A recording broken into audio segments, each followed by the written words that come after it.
Hi all, നിങ്ങൾക്ക് കിട്ടുന്ന അതേ 24 hours തന്നെയാണ് ക്ലാസ് ടോപ്പർ ആയിട്ടുള്ള നിങ്ങളുടെ ഫ്രണ്ടിനും കിട്ടുന്നത്. പക്ഷേ still he manage to get full marks in each and every subjects.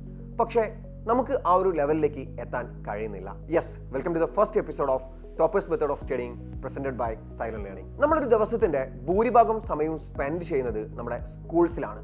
അതുകൊണ്ട് തന്നെ എങ്ങനെ സ്കൂൾ അവേഴ്സ് മാക്സിമം പ്രൊഡക്റ്റീവ് ആക്കിയിട്ട് ഒരു ടോപ്പറായിട്ട് നമുക്ക് മാറാൻ പറ്റുമെന്നാണ് ഈ എപ്പിസോഡിൽ നമ്മൾ ഡിസ്കസ് ചെയ്യാൻ പോകുന്നത്. ഫസ്റ്റ് ഓഫ് ഓൾ, നിങ്ങൾ ഏറ്റവും ചെയ്യേണ്ട മിനിമം കാര്യം എന്ന് പറയുന്നത് സ്കൂളിൽ സമയത്ത് എത്തിച്ചേരുക എന്നതാണ്. നിങ്ങളൊരു ക്ലാസ്സിൽ ലേറ്റ് ആയിട്ട് എത്തിച്ചേരുന്ന സമയത്ത് രണ്ട് പ്രശ്നങ്ങളാണ് സംഭവിക്കുന്നത്. ഒന്ന്, നിങ്ങളൊരു ക്ലാസ്സിൻ്റെ ഇൻബിറ്റ്വീൻ ആ ക്ലാസ്സിലേക്ക് കയറി ചെന്ന് കഴിഞ്ഞാൽ നിങ്ങൾക്ക് ആ ടീച്ചർ എടുക്കുന്ന ഒന്നും തന്നെ മനസ്സിലാവാത്തൊരു സിറ്റുവേഷൻ വരും. കാരണം നിങ്ങൾ അതിൻ്റെ ഇൻബിറ്റ്വീനാണ് കയറി വരുന്നത്.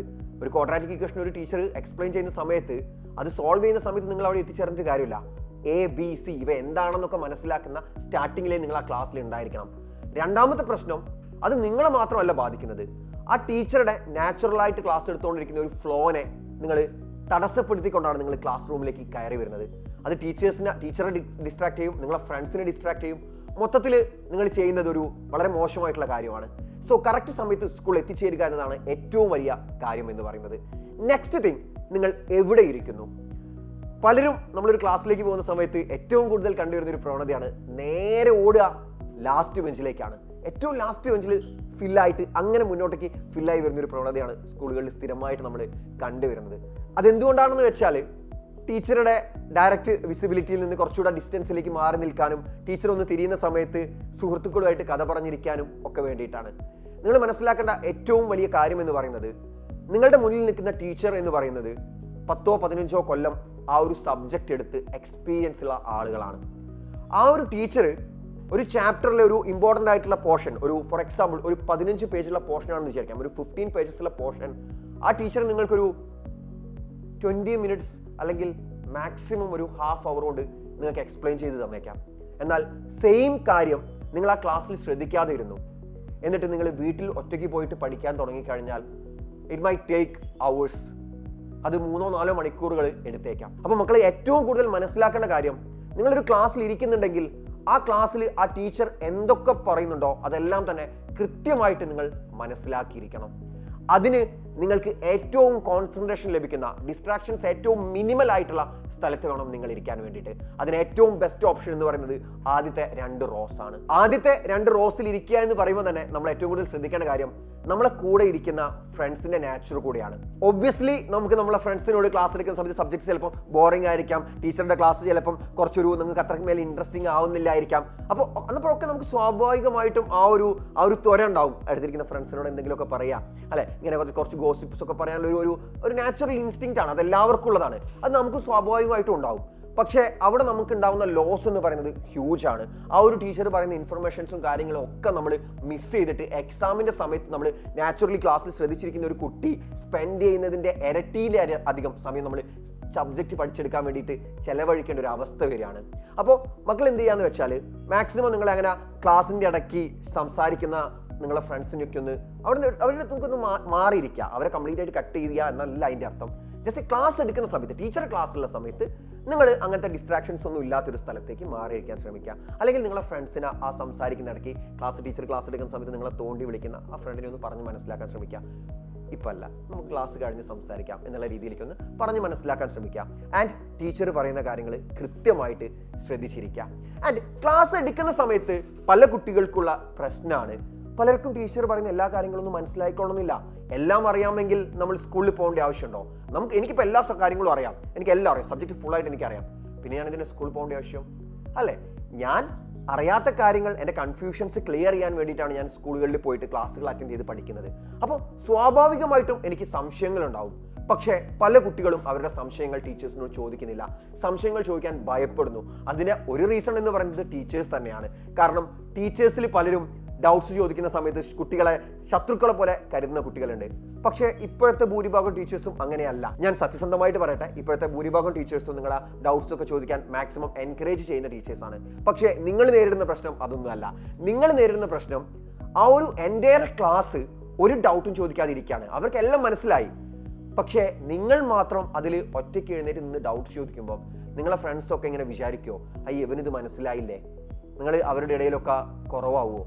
നിങ്ങൾക്ക് എന്തെങ്കിലും നിങ്ങളുടെ ഇമേജിന് കോട്ടം തട്ടോ എന്നുള്ള എന്താ പറയുക, അങ്ങനത്തെ ഷൈ ആറ്റിറ്റ്യൂഡാണ് നിങ്ങളെ സംശയങ്ങൾ ചോദിക്കുന്നതിൽ നിന്ന് പിടിച്ചു നിർത്തുന്നത്. അപ്പോൾ നിങ്ങൾ മനസ്സിലാക്കേണ്ട ഒരു കാര്യം എന്ന് പറഞ്ഞാൽ ഇന്നതൊരു സ്മോൾ മിസ്റ്റേക്ക് ആയിരിക്കാം, എന്നാൽ ആ ഒരു സംഭവം, ആ ഒരു സ്മോൾ കൺഫ്യൂഷൻ ആയിരിക്കാം നാളത്തെ എക്സാമിനേഷനിലെ ക്വസ്റ്റ്യൻ എന്ന് പറയുന്നത്. ആ ഒരു ഡൗട്ട് ചോദിച്ച് ക്ലിയർ ആക്കി പോയിരുന്നെങ്കിൽ ആ ക്വസ്റ്റ്യൻ നിങ്ങൾക്ക് കൃത്യമായിട്ട് അറ്റൻഡ് ചെയ്യാൻ പറ്റുമായിരുന്നിരിക്കാം. പക്ഷേ അത് നിങ്ങൾ ചോദിച്ചില്ല. അതിൻ്റെ കാരണമായിട്ട് തന്നെ ആ ഒരു മാർക്ക് നിങ്ങൾക്ക് എക്സാമിനേഷന് നഷ്ടപ്പെടുകയാണ്. മക്കൾ മനസ്സിലാക്കേണ്ട കാര്യം, നിങ്ങൾക്ക് ഡൗട്ടുകൾ ഉണ്ടാവും, നിങ്ങൾ അത് എഴുന്നേറ്റ് നിന്ന് ചോദിക്കാം. നിങ്ങളുടെ ക്ലാസ്സിൽ 100 കുട്ടികളുണ്ടായിക്കോട്ടെ, അതിലധികം കുട്ടികളുണ്ടായിക്കോട്ടെ, 100 അതിലധികം എത്ര വേണേ കുട്ടികളുണ്ടായിക്കോട്ടെ, നിങ്ങളുടെ ഡൗട്ട് എന്ന് പറയുന്നത് അത് എത്ര ചെറുതാണെങ്കിലും അത് വാലിഡ് ആണ്. അതിന് ഉത്തരം നൽകാൻ ആ ക്ലാസ് എടുക്കുന്ന ടീച്ചറും ബാധ്യസ്ഥനാണ്.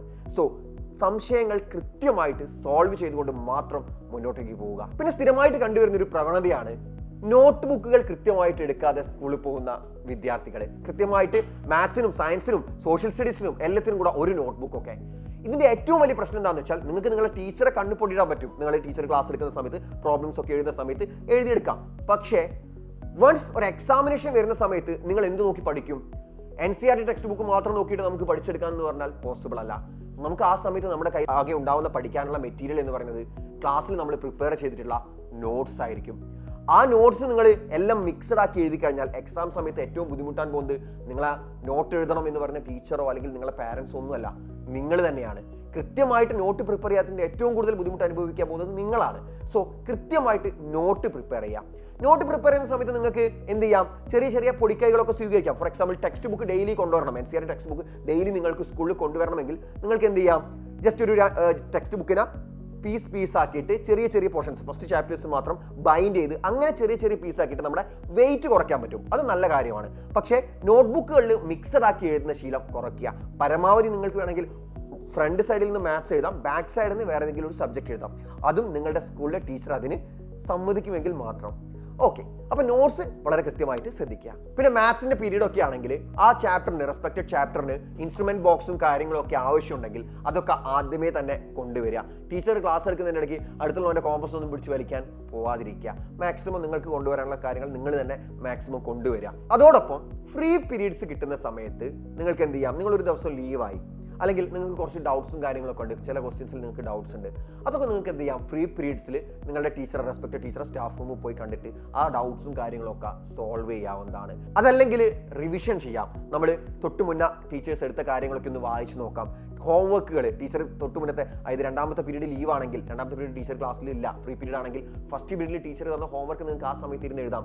അങ്ങനെയാണെങ്കിൽ വീട്ടിൽ പോയി കഴിഞ്ഞാൽ ഒരുപാട് സമയം നമുക്ക് പഠിക്കാൻ വേണ്ടിയിട്ട് മാറ്റി വെക്കാൻ കഴിയും. ഇനി പറയാൻ പോകുന്ന പോയിന്റ് ഏറ്റവും ഇമ്പോർട്ടൻ്റ് ആയിട്ടുള്ള ഒരു പോയിന്റാണ്. നിങ്ങളൊരു കാര്യം പഠിച്ചു, ഫോർ എക്സാമ്പിൾ ഒരു എക്സാം നടന്നുകൊണ്ടിരിക്കുകയാണ്, ഒരു ക്ലാസ് ടെസ്റ്റ് നടന്നുകൊണ്ടിരിക്കുകയാണ്, നിങ്ങൾ കൃത്യമായിട്ട് ആ ചാപ്റ്റർ പഠിച്ചിട്ടുണ്ട്. ആ സമയത്ത് നിങ്ങൾ ക്ലാസ്സിൽ വന്നിട്ട് കാണുകയാണ് നിങ്ങളുടെ ഫ്രണ്ട്സൊക്കെ ആ ചാപ്റ്റർ കഷ്ടപ്പെട്ട് പഠിക്കുന്നത് കാണുകയാണ്. നിങ്ങൾക്ക് ആ ഒരു ചാപ്റ്റർ തറവായിട്ട് മനസ്സിലായിട്ടുണ്ടെങ്കിൽ നിങ്ങൾ എന്ത് ചെയ്യുക? നിങ്ങളെ ഫ്രണ്ട്സിനെ പഠിക്കാൻ വേണ്ടി സഹായിക്കുക. അവർക്ക് ആ ചാപ്റ്ററിലെ കൺസെപ്റ്റ്സ് കൃത്യമായിട്ട് എക്സ്പ്ലെയിൻ ചെയ്ത് കൊടുക്കുക. നിങ്ങൾ ഒരാളെ പഠിപ്പിക്കുന്ന സമയത്ത് നമ്മൾ ഡബിൾ സ്പീഡിൽ ആ കാര്യങ്ങൾ മനസ്സിലാക്കുകയാണ്, ഡബിൾ സ്പീഡിൽ ആ കാര്യങ്ങൾ പഠിക്കുകയാണ്. അപ്പോൾ ഏറ്റവും നല്ല വഴി, പഠിക്കാനുള്ള ഏറ്റവും നല്ല വഴി എന്ന് പറയുന്നത് നമ്മളെ ഫ്രണ്ട്സിനെ പഠിപ്പിച്ചെടുക്കുക. നമ്മൾ ആദ്യം ആ സബ്ജക്റ്റ് ഒന്ന് ജസ്റ്റ് ഒന്ന് പഠിക്കുക, എന്നിട്ട് ഫ്രണ്ട്സിനെ പഠിപ്പിക്കുക. അവരെ പഠിപ്പിക്കുന്ന സമയത്ത് അതിൽ അത്രയും നേരം ഇല്ലാതിരുന്ന ഡൗട്ട്സ് നമുക്ക് തന്നെ താനേ വരും. അപ്പോൾ ക്ലാസ് റൂംസ് അതിന് പറ്റിയ ഇടങ്ങളാണ്. കാരണം നിങ്ങളെ ഫ്രണ്ട്സിന് നിങ്ങളെ ആവശ്യമുണ്ട്, കാരണം അവർക്ക് പഠിക്കണം, നിങ്ങൾക്കും അവരെ ആവശ്യമുണ്ട്. നിങ്ങൾക്ക് അവരെ പഠിപ്പിച്ചിട്ട് നല്ല രീതിയിൽ ആ സബ്ജക്ട്സ് ഒന്നുകൂടെ കൃത്യമായിട്ട് മനസ്സിലാക്കി എടുക്കണം. സോ ഈ ഒരു കാര്യം കൃത്യമായിട്ട് എല്ലാവരും ശ്രദ്ധിക്കുക. മാക്സിമം നിങ്ങളെ ഫ്രണ്ട്സിനൊക്കെ പറഞ്ഞു കൊടുക്കുക. അപ്പോൾ ഇത്രയും കാര്യങ്ങളാണ് സ്കൂൾ ഹവേഴ്സിൽ നമ്മൾ ചെയ്യേണ്ട കാര്യങ്ങൾ എന്ന് പറയുന്നത്. ഇനി പറയാൻ പോകുന്ന പോയിന്റ് എന്ന് പറഞ്ഞാൽ, ഏറ്റവും നല്ല രീതിയിൽ പഠിക്കുന്ന ഒരു എബോവ് ആവറേജ് ഉള്ള കുട്ടികൾ എല്ലാവരും തന്നെ വരുത്തി വെക്കുന്ന മിസ്റ്റേക്കാണ്. നമ്മൾക്ക് ഒരു ഫേവറേറ്റ് സബ്ജക്റ്റ് ഉണ്ടാവും, അല്ലേ? എനിക്കത് പണ്ട് മാത്സ് ആയിരുന്നു. നമ്മളത് മാത്രം പഠിക്കും, അത് മാത്രം പഠിക്കാനേ നമുക്ക് ഇഷ്ടം ഉണ്ടാവുള്ളൂ. തിയറി സബ്ജക്റ്റിനോടൊക്കെ എസ്പെഷ്യലി മാത്സ് ഒക്കെ ഇഷ്ടമുള്ളവർക്ക് തിയറി സബ്ജക്റ്റിനോടൊക്കെ അങ്ങേയറ്റം വെറുപ്പായിരിക്കും. നേരെ തിരിച്ചുള്ളവരുണ്ട്, തിയറി സബ്ജക്ട്സ് മാത്രം, സോഷ്യൽ സ്റ്റഡീസ് പോലുള്ള സബ്ജക്ട്സ് മാത്രം ഇഷ്ടമുള്ളവർ, മാത്സ് ഒക്കെ അങ്ങേയറ്റം വെറുക്കുന്നവർ. അങ്ങനെ ഒരു ഡിസ്ക്രിമിനേഷൻ സബ്ജക്ട്സിൻ്റെ ഇടയിൽ കാണിക്കാതിരിക്കുക.